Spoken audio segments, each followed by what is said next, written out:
शस्त्रपूजा आपण दसऱ्याला करतो की नाही, शस्त्रांची पूजा आपण करता की नाही?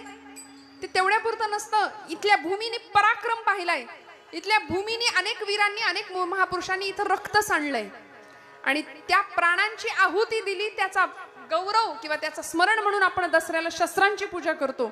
महिषासुर मर्दिनीने 9 दिवस 9 रात्र महिषासुराचा निपात केला. तिला कुठेही वेळ नव्हता रंगाच्या साड्या नेसायला, तिला कुठेही वेळ नव्हता नटायला थटायला आणि गरबा खेळायला. आम्ही नवरात्र असंच साजरं करतो.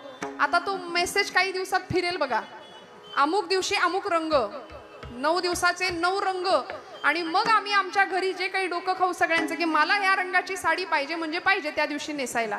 मला माफ करा, कुठल्याही शास्त्रात कुठल्याही धर्मपुराणात असं लिहिलेलं नाहीये की देवीनी या दिवशी अमुक रंगाची साडी नेसली होती. मला लिहिलं असेल तर मला आणून दाखवा, माझ्याही अभ्यासात भर पडेल. कुठेच लिहिलेलं नाही, असं कुठेही लिहिलेलं नाही. नको तो अट्टहास खरंच करू नका, खरंच करू नका. त्याऐवजी देवी सप्तशती, देवी भागवत, आमच्या मुलींना स्वसंरक्षणाचे धडे देऊया. आत्मिक बळ कसं वाढेल, शारीरिक बळ कसं वाढेल, मानसिक बळ कसं वाढेल याचं शिक्षण देऊया. अनेक गोष्टी येतो करण्यासारख्या आणि ते न करता आम्ही नको त्या गोष्टीच्या आहारी जातो ना, परिणामी आमचं नुकसान करून घेतो आणि या कर्मबंधनात सापडतो. तुकोबाराय म्हणतात, मला या कर्मबंधनात न सोडव, माझा सोडवी दातारा.